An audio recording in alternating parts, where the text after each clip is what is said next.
You got to be a self-starter, which I am, and I'm assume you are. Because I see other people, do you have this experience? They go, what do I do? It's like, what do you mean? You can do whatever you want. And that's the beauty of it. And they're just like, tell me what to do. We're living in the best time ever for that too, because and you're honestly like one of the first guys in a lot of ways. You're a part of that first generation, I should say, that came up where it's like, yo, social media is established here. And now this is where people can actually then use that as an outlet to get news reporting out and actually cover the stories. And you don't have to have your credential from the Washington Post to go to places and pick shit up. You can use the tools in front of you. Exactly. People are so black-pilled, people that are critical of media, and that's something I don't agree with them about. Obviously, I hate the Times and everything else too, but like there's so much possibility now. People are way too pessimistic, in my opinion. Yeah. Now, when you say pessimistic, are you saying pessimistic about its future because of what, I guess the institution has done to itself, or they're pessimistic about the fact that,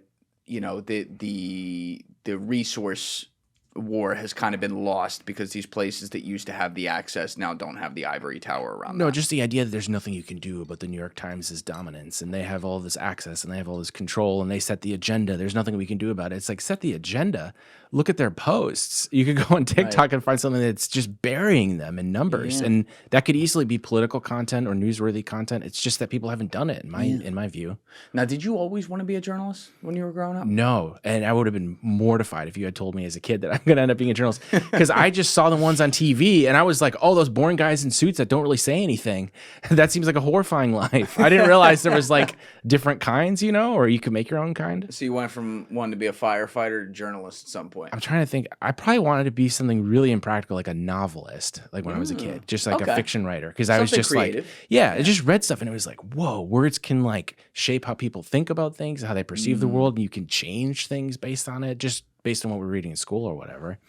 And I grew up and I did actually do some fiction early on, and I realized, and it just felt a little self-indulgent because just all this awful stuff going on. So I thought, okay, I'm already writing. What can I do more pertinent to what I see as like the horrible political situation? What years are we talking? I graduated 2010. It was the middle of like the free fall of the economy. Right. And I had the economics professors who had all these very glib answers for everything suddenly be like, I don't know what's happening. And I'm just like, the elites seem pretty discredited at this point. Maybe we should do something about getting a new leadership. So that would have been right at like the burgeoning of like the Occupy Wall Street movement and Tea Party movement. It's interesting you put that together, because that was exactly what I fed into when I started seeing this stuff. And I'd always perceived that, like, things are unfair, obviously. If you don't think that, I don't have much hope for you. Right. You know what I mean? And everyone, most everyone does outside of Washington, think that it's unfair. Mm-hmm. So I saw that and I thought, well, what can, I like writing. What can I do relevant to that? And journalism seemed like the obvious thing. Oh yeah, and then Snowden came out, Glenn Greenwald, who I'm friends with now, reporting on it, and just seeing the effect that putting out primary source documents can have, because no one can ignore it at that point. If you look at the reporting at the time, people knew about the NSA programs and stuff. You could piece this together if you read carefully enough, but they didn't have that primary source documentation to just shove it in their face and be like, look at these things that are happening. They knew about it though? Yeah. I mean, they had whistleblowers like Bill Binney and Thomas Drake come out prior to it. And you could, if you read very carefully, like Inspector General's reports, things like that, you could kind of get a sense, but it wasn't all laid out for people to just meaning they didn't know like the existence of the heartbeat thing, or that Snowden actually was able to put a name on. Yeah, I mean in broad strokes, they know about mass technology changing, so there being some kind of a mass collection system. It's very interesting to me that a lot of that stuff came in the wake of the financial crisis, because I do believe everything is downstream from economics. It's just, if you look at human history, that seems to be what it is. But, we had this crazy 2000 to 2010 period that kind of kicks off with 9/11, culminates with the financial crisis, and then the ashes that form of that, you get the people like Snowden coming out saying, hey, all this shit that you thought was like kumbaya coming together, even that was like the good stuff of the early 2000s, it was actually bullshit. It was anti-constitutional, totalitarian. Your favorite politicians were all a part of it. It was this giant cover-up. And now you kick that off, and it's not like you could see this coming, but then that opens up the door for like the outsider, like Trump, to come in and these movements to start that I think totally, I don't think everyone knows it, changed everything about our country politically. Yeah, Snowden's my exact same age. I was just looking this up recently. I read his memoir. And I was struck by how much he looked at the system just sort of collapsing around him. The post 9/11 system, where basically we took the entirety of our economic system and reoriented it towards national security, and haven't gone back, by the way, even though Al-Qaeda is no longer the focus that it was. ISIS is no longer the focus that it once was.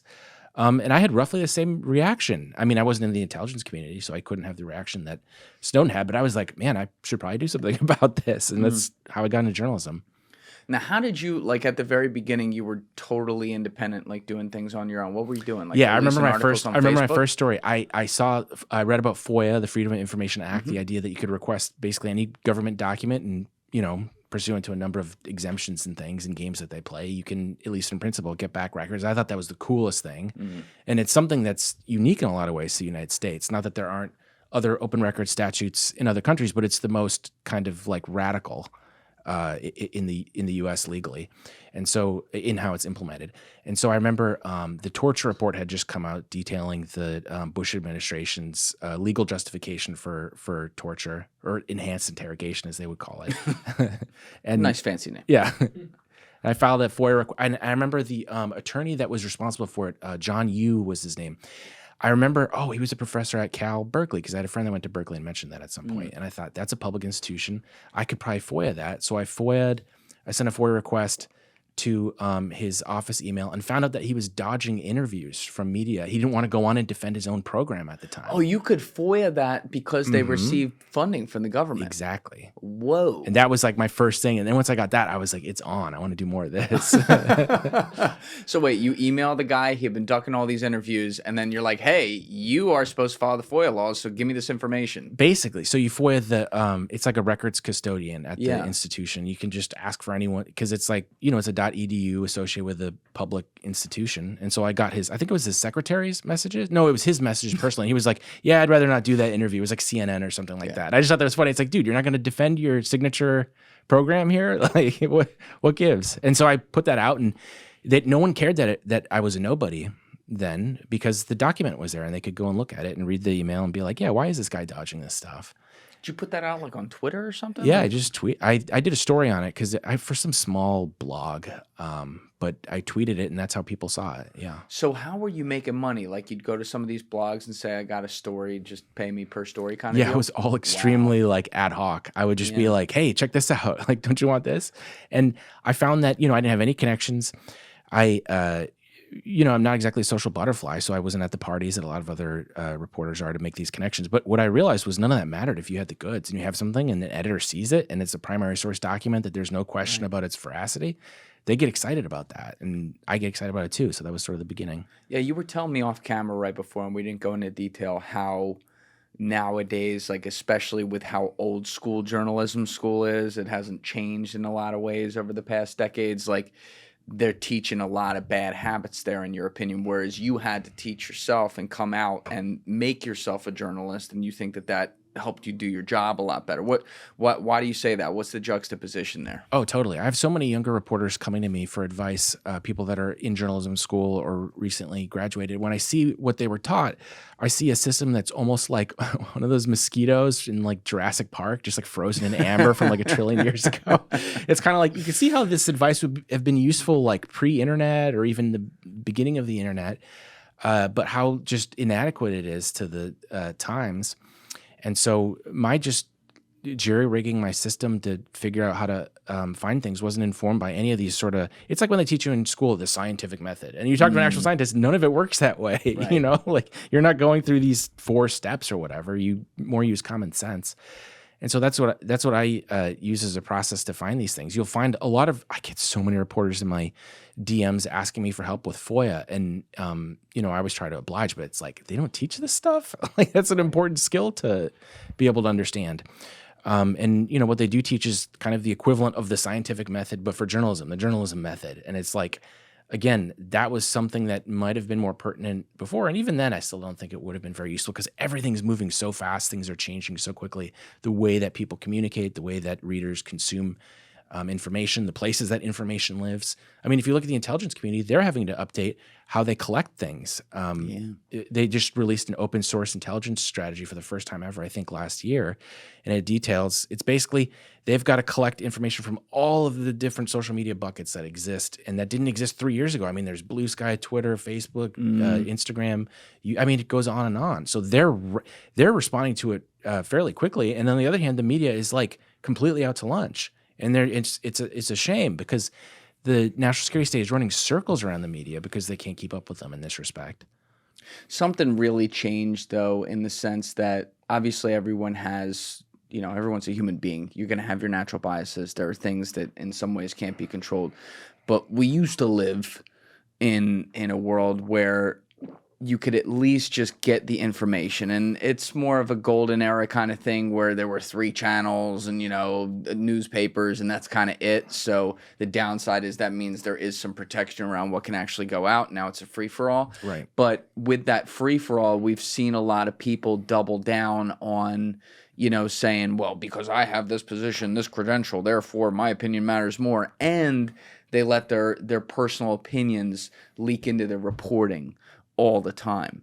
How do you avoid that? Because I mean, you're still a human being. Like, you have your personal opinions, especially when you're covering, controversial political issues and stuff like that. Yeah, as I've gotten older, I realize that my opinions don't really matter. I almost don't care what I think about something. I want to see what can I know about it. And obviously, what I go around and look for is going to be informed by what I think. But I've had so many stories where I expect it to go this direction, and it goes in a completely other one, that I'm just kind of learned to be agnostic when you go about something. You can see that something's important, but you might not understand how it's important or where the story is going to take you. So you really just have to have fidelity to where the facts lead you, which sounds simple, but sometimes they lead you in uncomfortable directions. I mean, I did a story recently about Pete Hegseth and the firing of all of these senior staffers. And I started interviewing former military people, legal experts on chain of command. And what I realized was whatever you think about Hegseth, and I've been quite critical of him in the past, he's the civilian elected leadership, and to the extent that he's disempowered with all these firings and removals, that empowers the brass, the unelected military brass, and that's not a great thing. You want to have strong civilian leadership, even if you don't agree with him. And so that was a point I made in the story, and then certain people responded with saying, oh, you're pro Pete Hegseth or whatever. It's like, no, I'm talking about civilian leadership of the armed forces, which is a separate issue. I could kind of see how they would get confused about it. But again, following those facts, it sometimes takes you places, A, you don't expect, and B, people don't want to hear. Yeah. I mean, I think I've seen over the past several years, just observing you on Twitter, you have a very entertaining Twitter, by the way. Observing you on there, you piss everyone off, yes, which I like.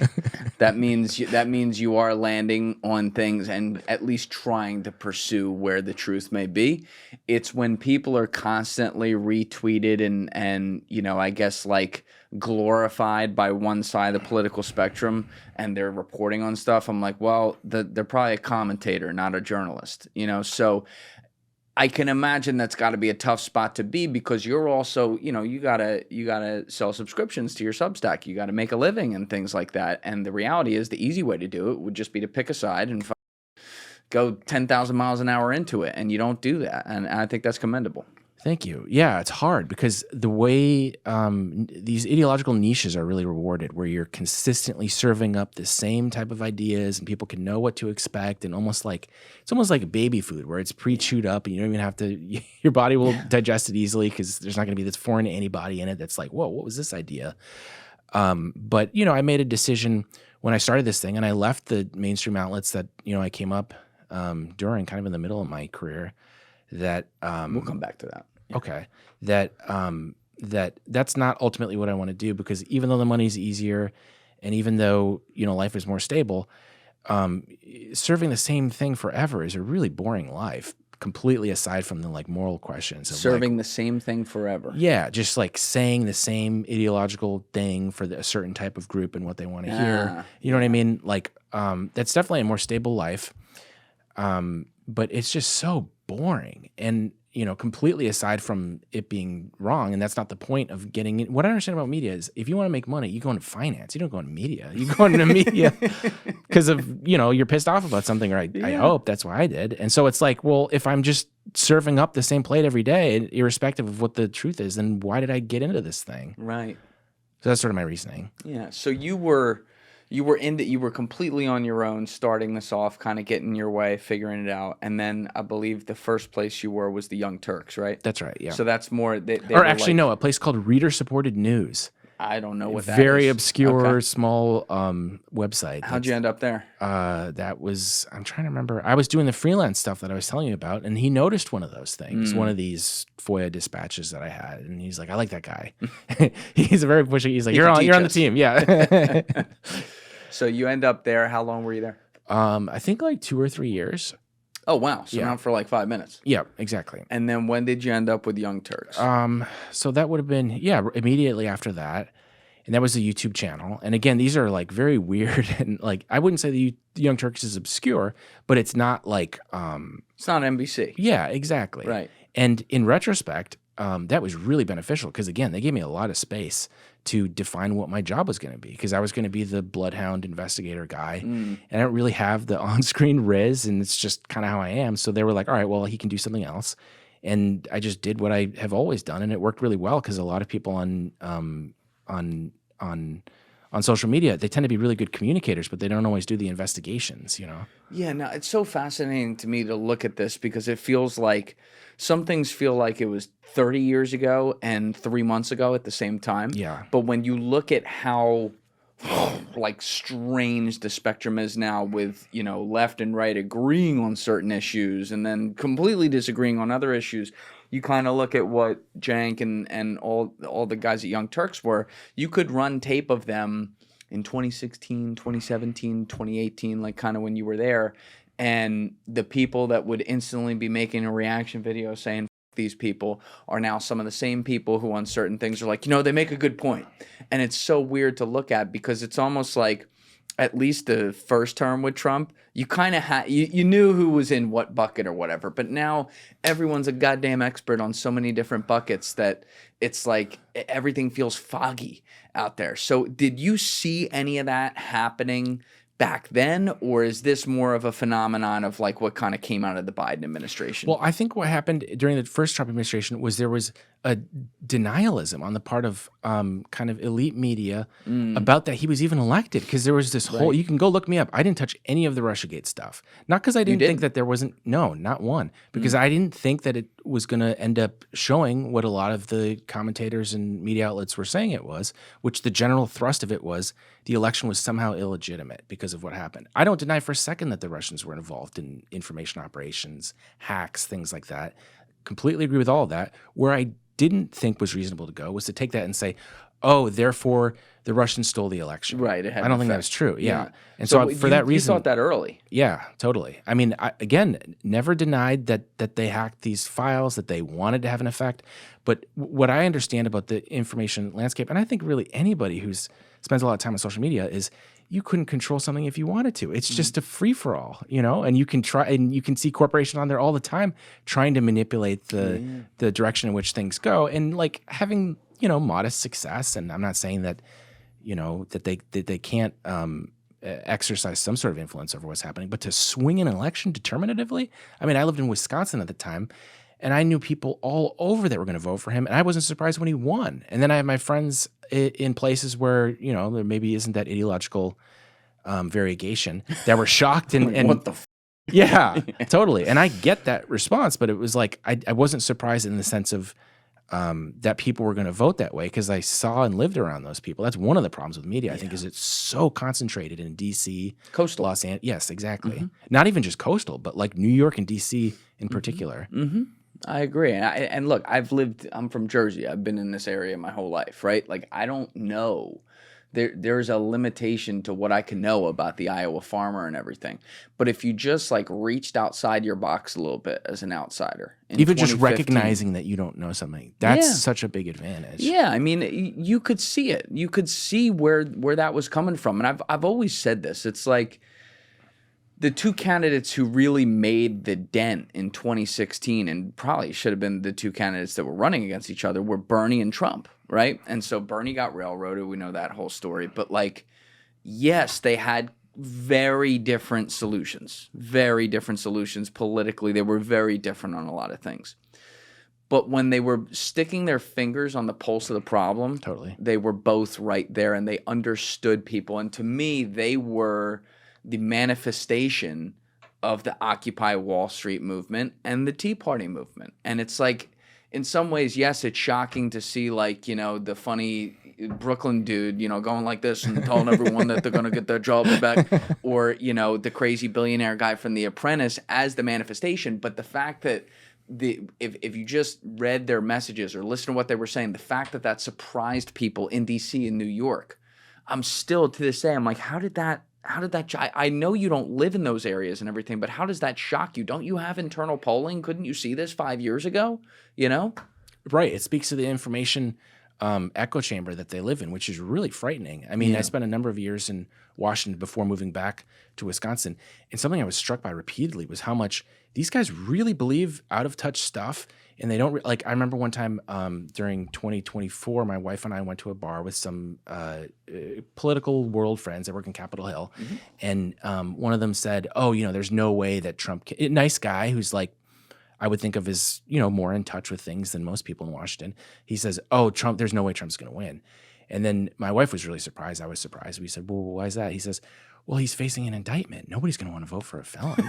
and my wife is just like, you could see her turn her face like, and I'm just like, oh, I don't know about that. You know what? The really sad thing was they made him relatable. Totally. They're like, they made him the underdog. Yeah. After he'd already been president. Took the words out of my mouth. It's like, I always said this. January 6th obviously has a lot of things that have been relitigated since then, and issues, I think, with the investigations and what they did to some people. But like, the day was a bad look. Like, he should have known, like, some shit could go down that day. There's a lot of people in that town that don't like him. Like, that part I never felt bad for him about, because I'm like, dude, what were you doing? Like, just figure this out later. You can come back in 4 years and try to run again. But anyway, that happens. All they had to do, in my opinion, was just step back like this. Totally. Just like... Totally. Ease out and be like, totally, just go like this. And then starting on January 8th, 2021, first they cancel him off the internet. Then they decide to bring all these weird charges against him that make no sense. Then, you know, they indict him in state court. That makes no sense. Then, you know, they find him guilty. They make him a convicted felon. And people are like, yo, he's doing the same shit he does to some of us on Main Street. They're doing the same shit to him. And then the guy almost gets killed. And people are like, yo, it's like this arc happened. It's like on the CDs with the explicit lyrics thing. Yeah. That's what they slapped on them. And everybody's like, whoa, who's this guy that I'm supposed He's to hard as listen fuck. to? You know what I mean? Yeah. He got banned. You're not allowed to listen to him. Anybody who's been a kid knows, don't tell kids don't listen to this thing, because they're going to go and listen to that thing. When I saw people on Black Twitter being like, yo, this is the first black president, I was like, oh, it's a wrap. Like, this guy's going to win. I love the edits of his mugshot. Oh, like it's dude, an album cover. Yeah. It was incredible. And then like they have him like walking out normally, and they slow-mo it into like Many Men, and it's like, this is the fault of those people in DC and New York. Served they it up did on a this. platter, yeah. Yes, you know? But like, what do you were living through reporting in the 4 years when Biden was there, and it's like, it was very obvious that he was not totally all there and everything. How do you, as a journalist, deal with, you know, looking at the obvious here and apparently having half the country that just doesn't want to see it? Yeah, that was something that I wrote about early on and got a lot of angry reactions, which I expected. But it's interesting to me that the people that hid it from a partisan, like if you look at this from a partisan perspective, the people that hid it actually didn't do the Democrats any favors at all, because they ended up foreclosing on any possibility of a serious primary and caused them to lose. And those are feeded as like, oh, they're the, you know, Democrat favorites. Like, everybody loves these guys. It's like, what they force you to lose, you know? Right. So anyways, I try to talk about this stuff. And something that's frustrating in reporting is if you sound like something someone else is saying, people will tend to be like, oh, you're questioning his cognitive fitness. Didn't I see Fox News do that? So you must be a right winger. And they do that thing. And it's just like, isn't there a way you can just express something without it getting jammed into this one side or other sort of thing. Yeah, and I think one thing that amplifies that, and this is on every issue in every direction, it's not one way or the other.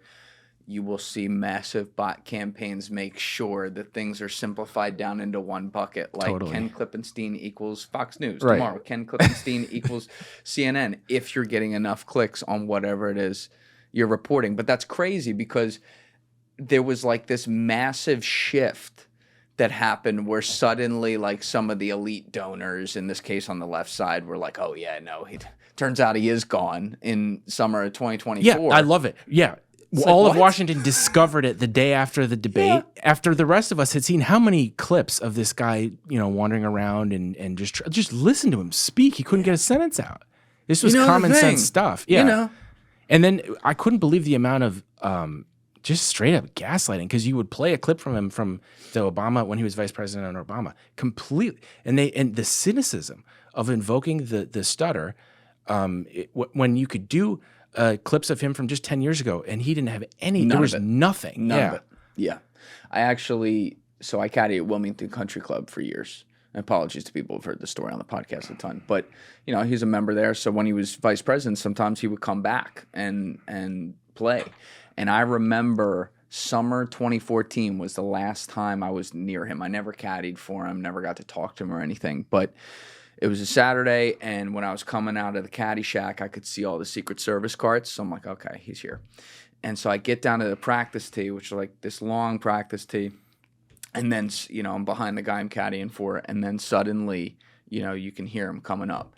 And he's like, hey, Jim, how's your ass? Hey, Bill. Like, he's busting balls, whatever. The guy was like 70 years old or 71 years old.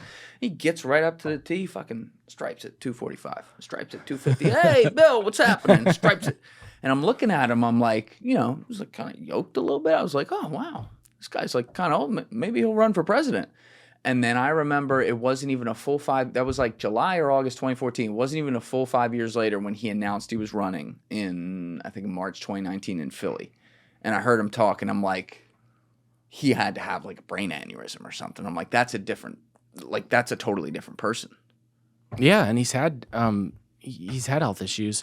What was interesting was the way in which the media tried to retcon after the debate. They were like, oh, and that was the day we all discovered, because there was no way to know before. And if you look at the polling, the majority of Democrats in their own party didn't want him to run for re-election, going back a year at least. So this had been known. And there's just this whole false history now that the elites tried to ram down everyone's throat of that, it's not that we were either asleep at the wheel or actively hiding it. It's that nobody knew about it until the debate. And that's what happened. And it's just this false history that they've tried to, because that's not what the polling had consistently showed before that. Now, I'm a little bit of a cynic, to be honest with you, about this stuff. Like, I'm not sure any president ever fully runs the country, because there's a lot of machinery that happens behind them that they're not read in on, because people can control that information, and they were there before they got there and everything. It was just on another level with Biden because of his cognition, kind of reminiscent of like Reagan in his second term, I guess if you will. But like, do you think that, looking back on it, it was as simple as the people that were appointed to unelected jobs around him are the people who ran the country? Or do you think it was like the bureaucracy running it? I don't know if you want to go this broad, but like the Pentagon was running the country or something like that. Like, what are your thoughts? Well, if you want to talk about national security state bureaucracy, I think that they run things to a greater degree than most people would like to accept in general. And I find that really disturbing. I mean, even just the examples we were talking about, the Russia investigation, the response to January 6th, the national security state just kind of kicks in and goes into this sort of autopilot mode where they start running things to an extent that I don't want to say that the president couldn't do something about it, but realistically, like you're saying, the president is one person. How much is he going to be able to oversee? And when national security state has perfected this sort of passive aggressive system of slow rolling decisions they don't want to do, of putting the president in difficult positions. So like when the president goes to say decide some sort of kinetic response to Iran, he can't just say, I want this. They have to have a menu of options that he can pick from, several, 2 or 3 different ones. So one thing that they like to do is they'll say, okay, here's the extreme one, here's the middle one, here's the lower tier one. And then they know that he'll probably pick the middle one. That's just one random example. Is it a McDonald's menu for Trump? Is that how they do it? And so they're so good at kind of foreclosing on the options that the president has to begin with to kind of, I don't want to say that they have total control because that's not true. And the president has a responsibility to stand up to that. But yeah, they've perfected these methods. I mean, and then we end up in countries for decades and decades and things that nobody wants, but the president isn't able to disentangle himself from. So that's sort of a long-winded answer. But yes, I think the bureaucracy is very powerful and something that doesn't get attention in media because everything is so celebrity obsessed. Yeah. What did Trump say? What did Melania say? Yep. What did the vice president say? You see almost no reporting about these massive institutions that represent the majority of government. Yeah, there's a great story this guy, Stephen Kinzer, told on my buddy Danny Jones's podcast. It's like 4 or 5 years ago. So Stephen Kinzer was a longtime journalist at New York Times, was a bureau chief in a lot of different places. He's one of the guys, I think, who was like breaking the MK Ultra story or like who really dug into that. But he was talking to Danny about after Carter left office. He had known Jimmy Carter a little bit. He happened to be the bureau chief, maybe down in like South America as a whole for New York Times. So maybe a year after Carter left office, something like that, he was coming down for a visit. So I think his name's Stephen Kinzer. Can we check that, Joe? Stephen Kinzer, Danny Jones. It would have been like 4 or 5 years ago. I just want to make sure I'm getting it right. But, he hits up, I guess he hits up like through an emissary or whatever, hits up Carter and says, hey, let's get a drink. So gets a drink with Jimmy Carter. And they're sitting there talking, and after a while, it is? Okay. So after a while, he's like, all right, fuck it. Let me ask him. It's been a year. I'll ask him about this. So he's like, what's it like becoming president? And Jimmy Carter's like, oh, my God, dude, it's fucking insane, yada, yada, yada. He's like, well, what'd you do, like, when you first got in there? What's your first order of business to, like, learn how to do this job that's impossible? And he goes, well, I called every living president and invited them in separately for a meeting to get advice. And so Kinzer's like, all right, fuck it, I'm going to ask him. Who gave the best advice? And Carter smiled and said Nixon. And Kinzer's like, all right, why did Nixon give the best advice? And he goes, well, he walked in there and he said, all this shit that they fight about, the domestic stuff, the health care, the fucking taxes, it's 5% one direction or another. Congress controls it. You can't do shit about it. It's all bullshit. The foreign policy, though, that's what they don't see, and that's where you got the power. And I think about that all the time because it gets truer and truer every time I notice something. Like presidents can do something with a pen behind closed doors with the Pentagon or some of these Joint Chiefs of Staff and stuff. And, a little drone strike here in Yemen. And people are like, where the fuck is Yemen?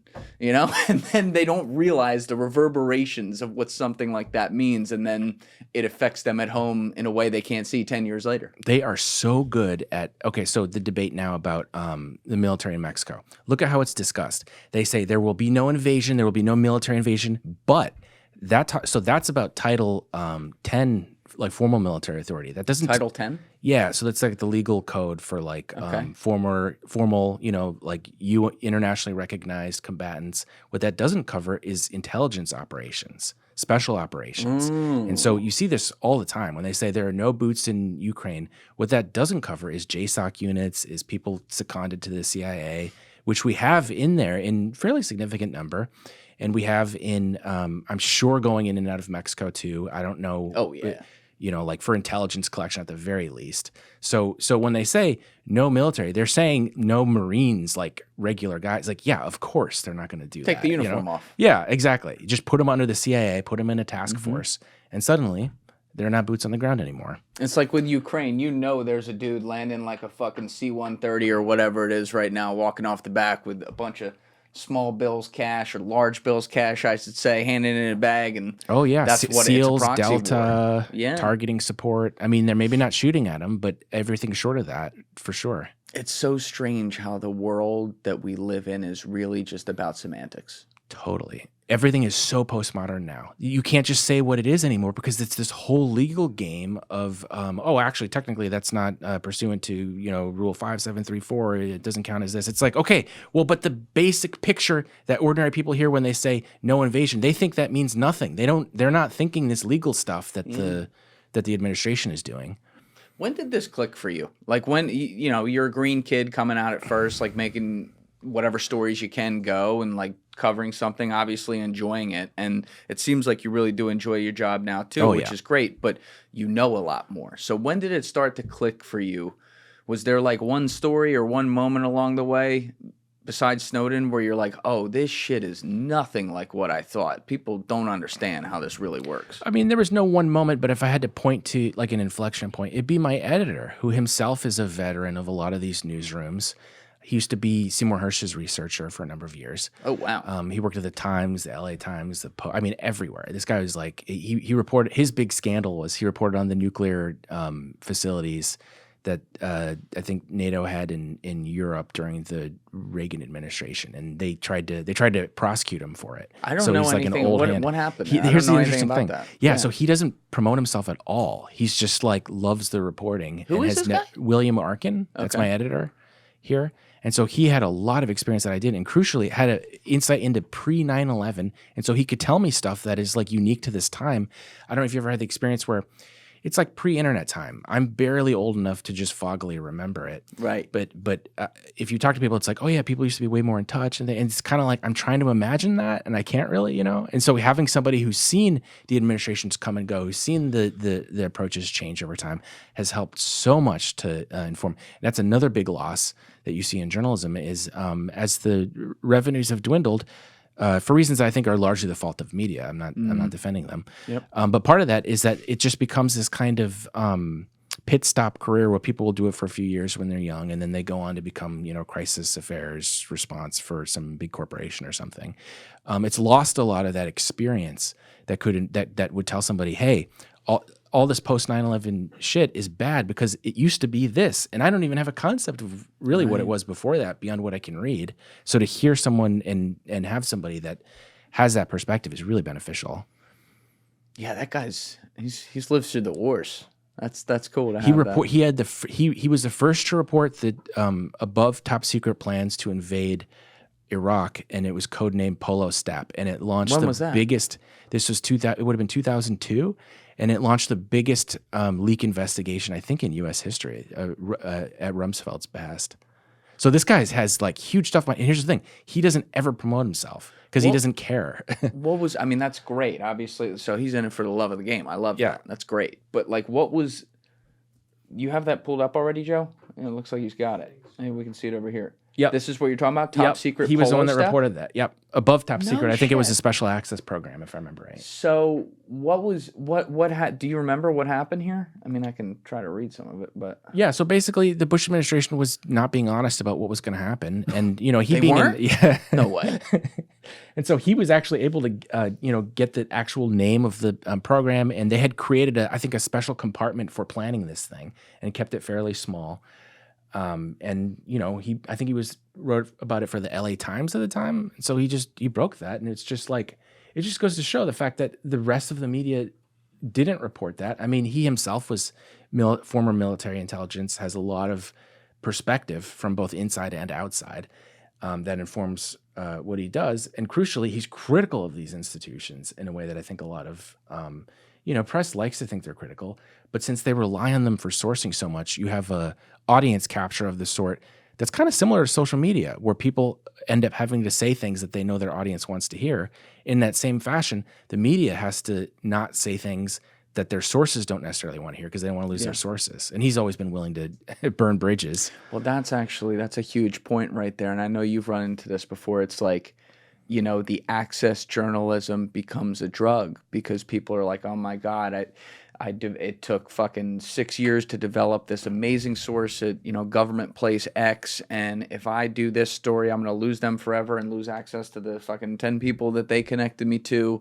And so it's easy for me to sit at home and be like, well, of course you should just report the story as is. And then I remember, I'm like, well, these are people too. They got, kids to send to college and whatever. And they will explicitly say that in like candid conversation, I mean, this is their livelihood. If you've, you really sleep in the bed that you make for yourself. And if you are this access person, that's what you're worth to these companies. Yeah. Hey guys, if you haven't already subscribed, please hit that subscribe button. It's a huge, huge help. Thank you. I've had my friend Joby Warwick on the podcast a few times. I don't know if you ever seen his work before. Not familiar. So he's a long-time Washington Post guy, 2-time Pulitzer winner. He wrote the book Black Flags in 2015, Oh, yeah, I know what this is, yeah. Yeah, which is like the explanation book on ISIS and what that whole thing was. But he's very candid about that aspect of things when I talk with him, which I really appreciate. He's like, the best example is, you'll have guys come to you and say, hey, if you report this story, people are going to die. You did a great job. You got your finger on the pulse, but if you report this, X, Y, and Z are going to die, and it's blood's on your hands. And then he's like, we then have to go into a conference room, me and 2 editors, and decide if they're lying to us or if they're not, and, do we send it? And I don't envy that position because on the one hand, you're a bootlicker if you decide to crush the story and then you find out it's bullshit. Either way, people are going to paint it that way. And then on the other hand, it's like, you report it and then, maybe 70 people get blown up somewhere. Like, you got to sleep that night and think about that. But it's your job because there's supposed to be a bigger picture. It gets very, very weird. Yeah, and try living in Washington where you have friends that you're going to lose if you say something a certain way. I mean, I was very careful and proscribed not to develop friendships with people because I knew that would happen. But I see a lot of younger people that don't know better, and they become friends with these guys. And so there's all these different forms of kind of, I call it soft blackmail, where it's not just you mentioned one, your career viability, your ability to make money, but I just as often, maybe even more, just see it as like, well, I don't want to, make my friend's life a headache, and I kind of get that. And so the solution to that is not to become friends with the things that you need to cover. And unfortunately, they're not going to teach you that in journalism school. Right. Now, how many years again were you in D.C.? About 4 years, I think. So how would you do that? I mean, that's impressive because listen. It's really hard to talk with someone, 40 times for one story over a year-long period and, in that time, have a drink with them, hear about their family, talk about yours, have this human interaction and be able to keep up that wall while maintaining their trust. How did you do that? So I approach sources differently. On the one hand, there tends to be a really big premium placed on senior high-level sources like 4-star generals, 3-star generals. Right. To give you an example, I reported on a bunch of documents that were leaked to me about the National Guard deployment to Los Angeles. And the reason I was able to do that before the Times and all the other outlets did, and report that it was called, Operation Excalibur, which I thought was a funny kind of nerd D&D kind of name. And I remember reporting that and thinking, how did no other media, because everyone's looking at this thing that's like of political importance, federal government, imposing into a state, like, what do we think about this? And obviously the whole media was interested in it. And I remember thinking, how did I get that? And I realized, I talked to my editor about it. He says, it's because you talk to the mid-level guys. I was actually talking to the guardsmen. Many reporters are sort of trained to think, okay, you've got to talk to the 2-star general, the 3-star general. It's like this perspective that high up means better insight, and it's just not true. It's like saying that Jeff Bezos knows more about a fulfillment center than some guy working in it. Like, okay, he might know more about like leadership stuff, but he's not on the ground like doing it, Also, if you're just going to have to say, like, according to an anonymous source or a source close to the situation, in some ways, what's the difference? Because it's just about, does this person Well, an editor would be like, well, info? this is just some guy. Like, how do we know that there's so much anxiety and fear about, like, if you're a 3-star general, you're basically a politician.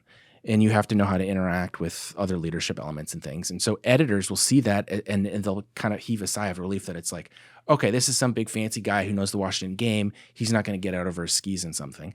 And I don't really think that's true. I think they'll avoid political embarrassment. That doesn't mean that they won't get something wrong. But unfortunately, media, that's how a lot of editors think, is how do we not get laughed at by the New York Times or whatever it is, How were you doing as like a renegade journalist, not trained through traditional journalist school and all that, when you were at the beginning, and especially like when you got that first gig, what was that place called again? Reader-supported news. Reader-supported news? Yeah. Okay. So when you got that, did they have a little bit of that editorial process in the sense that, okay, I got the story, here's my 4 sources. Obviously it's anonymous, but between us, like, here's who they are, here's how I think they have access. Like, did you get to learn that on the fly? It was a pretty unglamorous job in the sense that a lot of the work was just aggregative kind of stuff. So like to the extent that I did investigative stuff, it was kind of on your own time, which like I really like doing it, so I would do it regardless. If you're listening, you still have to pay me. But so because of that, it was just kind of like a lot on my own. And in retrospect, that was really nice because then you could sort of test things, see what works, experiment in a way that I think if I had somebody that micromanaged me more, I probably wouldn't have been able to do that. Right. But if you're doing it at the end, it's less micromanagement, right? The way I understand, I've never been in these rooms, but the way I understand is like, you know, maybe at the New York Times or something like that, you got to constantly throughout working on a story, like check, you know, almost get the corporate check of approval at each step. But this sounds like it was more like you were doing something. No, it was much less structured than that because they just had so little money. Now, you went to the Young Turks after that, which is more of like kind of renegade YouTube. And and that was their investigative unit. So they, again, just kind of let me do my freedom because I wasn't a YouTuber. Now, what was it like, though, at The Intercept? Because The Intercept is started by Glenn Greenwald and some other people who came at least from the mainstream world, have kind of those journalistic standards. Was that like a big culture change for you? Huge. This was like the first corporate environment that I was in, literally the first meeting that we attended. And I quickly learned to hate the meetings. Hard stop at 5. Yeah. The first thing was like some consultant talking about, it was so bizarre. It was like talking about like the psychoanalytic reasons to not be on social media or something. I was like, what is this? It was bizarre. And it was like, and I started talking to other corporate friends. They're like, oh yeah, these dumbass consultants. It sounds like you got a certain flavor of it, but that's what exists in all the big companies. I had never had a job at kind of a big fancy place before. So I was kind of like, am I crazy maybe I don't get it? Like, and then slowly I realized, no, you're not crazy. You're just not someone that tolerates bureaucracy very well. But like you're saying, that place was largely staffed. But the former editor-in-chief went on to work for the Washington Post. Many of them came from major institutions. So I guess because of Glenn Greenwald's presence, I had hoped that it would be more like, you know, pirate ship kind of thing. And you knew Glenn before that? Yes, we were friendly before that. Got it. And there were definitely people there doing cool work. But there were other people that, you know, were much more in the mainstream. And so I sort of found myself somewhere that I guess in retrospect, it wasn't really me. Yeah. Now, what made you go there? Was it Glenn himself or? Yeah. And the Snowden disclosures, I mean, I mentioned earlier that the whole reason I got into this stuff was like, you know, Occupy was going on, the collapse of the financial institution, and with that, any credibility that I think the intelligentsia had. And then the Snowden disclosures, just seeing, wow, primary source documents put out into the world can really change things. Like, they have to deal with that. Yeah. They can't tell you to shut up. They have to say, what is this document about? And they have to address it. So yeah, I really respected that because they were the only place that published, and there was all this hand-wringing about it. And we can talk about this now, but it's like the media's really lost its nerve. In story after story, they refuse to publish documents that they're in possession of. We mentioned the J.D. Vance dossier earlier. They just pass on things, sometimes without even explanation. Another one would be the Mangione manifesto. There's just increasingly you released that too, right? Yeah. Yeah. And I couldn't believe that they didn't publish this. It was basically all the major outlets had it. Clearly huge public interest in it. And again, it's not about do you publish or not. It's how do you report it responsibly. There's a way in which you can write it that doesn't glorify murder, that doesn't, you know, in the case of the Vance dossier, that doesn't obscure the Iranian government's sponsorship of the hack that got those documents. You can inform people about all those things and provide context about all of that, but there's never a debate about it. It's just, no, we can't talk about this. It's very paternalistic because it's like, you can't trust people to read this stuff because they're just automata that are going to, you know, it's like the Manchurian Candidate. They just hear the code word, they're going to snap into attention. And it's like, no, that's not how people are. Right. Now let's go back to that actually for a minute, because that was in the build up to the election in 24, right? So yes. This was maybe August, September, something like that.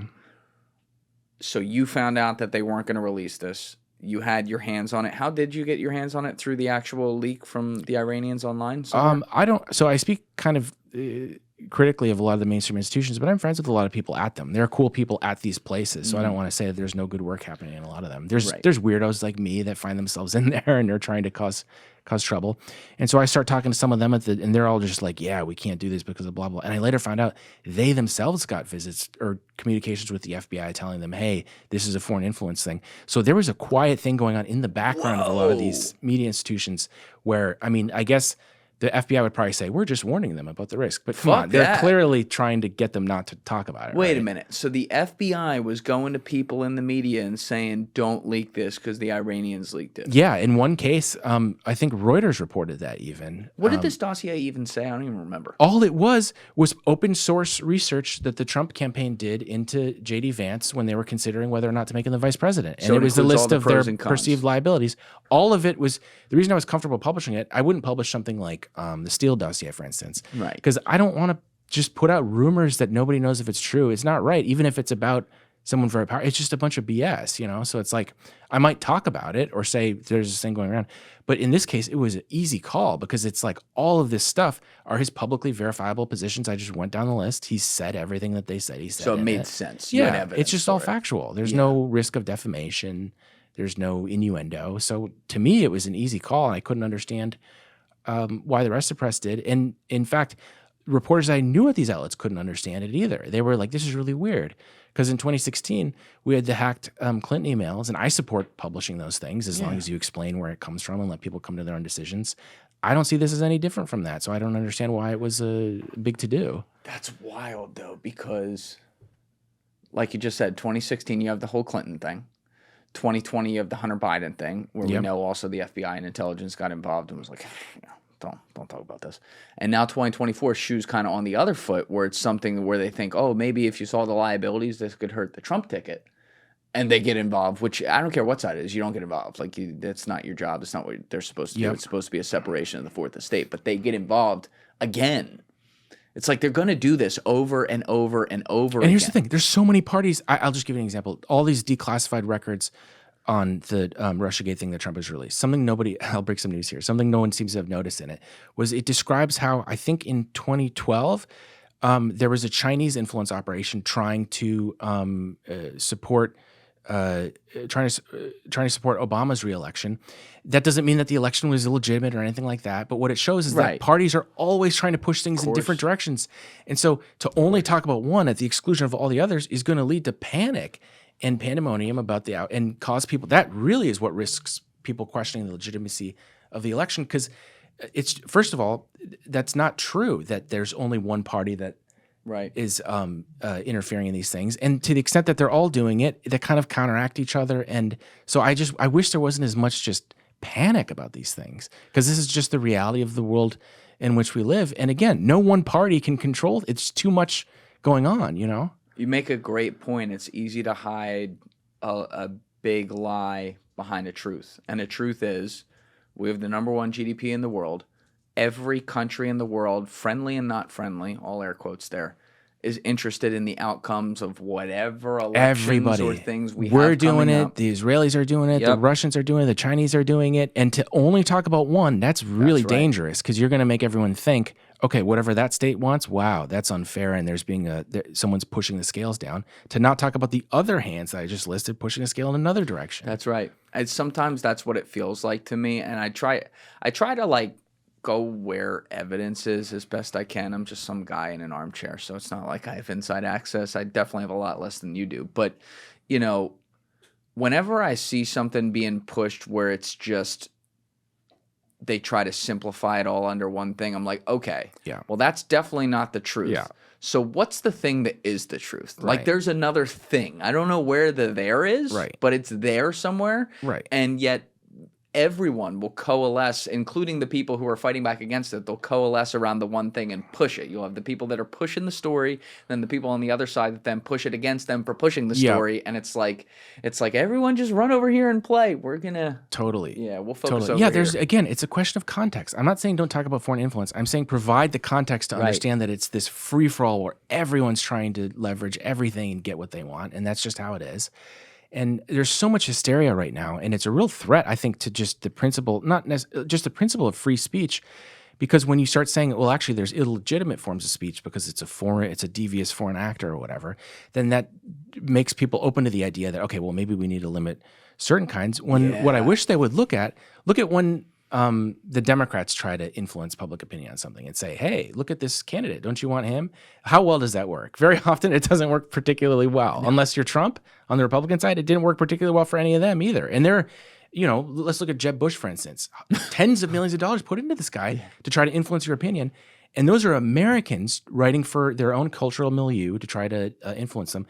How good do you think some Russian guy, a GRU officer, is going to be? Or some it's not. Let's put this in proportion. Our corporations are trying to shape thought in the U.S. all the time around advertising, marketing, and their impact is limited. How effective do you think a much smaller campaign run by foreigners is going to be? It's going to be much weaker. Yeah, I think you have to worry way more about like infrastructure concerns and things like that. Like, oh, could another country shut down our power grids, or like the national security threats? Because to your point, you have all different interests operating at the same time around the world. Yeah. So I don't want to make it overly simple. It doesn't work this way perfectly, but a lot of it cancels itself out. Yeah, you have one government that's really trying to do something, another government is trying to do another thing. It's all underground, and like this bot campaign versus that bot campaign, it's going to land where it lands. It really bespeaks the contempt that I think that like elite quarters have for ordinary people, where they think that they're just automata repeating stuff they heard. And if you ever talk to a person, you will hear all kinds of different ideas, and you realize that people are way more complex than they're given credit for. Yes. Yeah, and also, this is where it gets simple though too, not to make the opposite point of view, but like you have to understand a lot of people vote on the 1, 2, or 3 things that are really important to them. And that has to do with their environment and where they're from, and usually most importantly, like what's best for their family in some way, something that's personal to them. It doesn't make them a simpleton or something like that. It's just human nature. So people can't comprehend that someone would vote for this thing because they support that, when in reality, the person you're talking to is voting for this other person because there's something completely different from that actually affects their life. Yeah, I think of my mom, who was a Bernie person, and then she was a Trump person, and now she's not a Trump person. And it's like, if you were to say that in Washington, they would look at you like, what? How can this right wing and it's left wing? But it's to the point you're saying. She wants change, like big change, right. And she's very dissatisfied with the system. And so to me, it's common sense that these cases exist. But the fact that that can't be understood in the Beltway shows how out of touch they are. Yeah. And the Bernie thing in 2016, you could see that. Like maybe the more like college urbanite Bernie types, when it got to the election, they didn't vote for Trump. They just sat out, or some of them held their nose and voted for Hillary. But you had in places like Wisconsin and some of these other places where Bernie also was like reaching a lot of people, there were people who were more just with the populism who were like, well, fuck it. All right, I'll vote for Trump. It's better than what we got. Totally. I remember, so in Wisconsin, I remember at the time, this is forgotten history. It's so central to it. I remember the 2 or 3 weeks before the election, when I was writing for Reader Supported News in 2015, 2016, Obama was going around talking about the Trans-Pacific Partnership, which was like the updated NAFTA, extremely, profoundly unpopular in those Rust Belt states because they saw their jobs leave the last time that they did a trade deal like that. And he was going around talking about it during the election. I think Hillary Clinton was too. I can't remember exactly. But I remember thinking this is not going to go over well. And that is a huge component of what happened that is just not even appreciated at all. I don't see hardly any discussion of it. Instead, it's all of these cultural markers. There's culture war kind of things. And it's like, well, that's at least part of it. And I see that in Wisconsin. You can only imagine all the other complexions of a figure like Trump that just get lost to this kind of simplified narrative. For sure. I mean, whether or not you think he's honest about it or not, and there's certainly a debate to be had there. He could just be totally like, think the least of these people, but go in and fake it or whatever. Right. That's what you have to give him. Like, even if you don't like him, it's like, well, at least he went in there and faked it. Yep. He put on the hard hat. Totally. He spoke to these people. Like, he went to the coal miners and he was like, clean coal, I love it.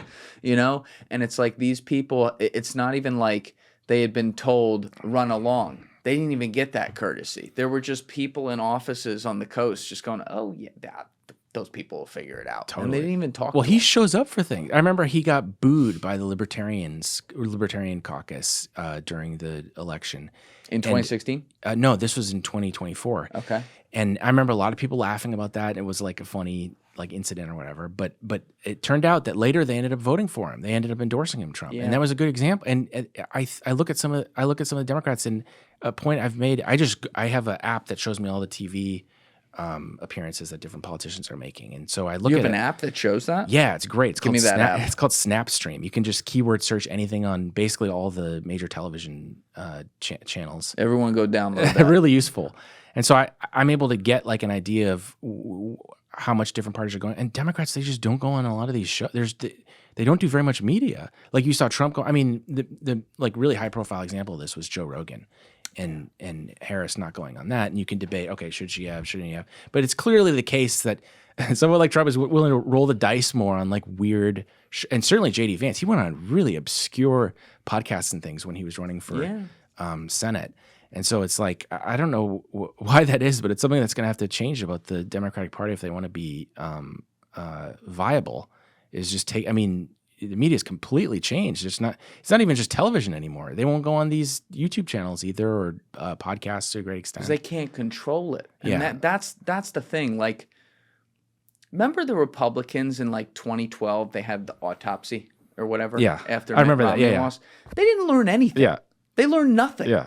They just weren't as good at like controlling the outcome as the DNC. I always said like the DNC was great at corruption. The RNC was just better at stupidity. Right. And so Hurricane Trump comes in and it's like, well, what the fuck do we do? And it's like in some ways he solved that problem for them, because then he was able to bring in that generation of people who just, I guess, like say it like it is more. So they're willing to go in these places and not worry about every little word they say. It's like, something really strange happened with the Democrats where, like, look at good traditional liberal policies that, like, are a world that I come from. And, like, some of them maybe they'll still adhere to. But then there were just these crazy ideas that they'd set the bar so low that someone like Trump could come in day one, like as president the second time around, and, like, 20 minutes in declare a victory. And it is a victory where he's like, there are biologically two genders. Here's an executive order. Thank you guys for checking out this clip. If you haven't already subscribed, please subscribe and hit the like button on this video. It is a huge, huge help. And if you'd like to check out this clip's full podcast episode, that link is in the description below or right here. And finally, you can follow me on Instagram and X by using the links in my description below.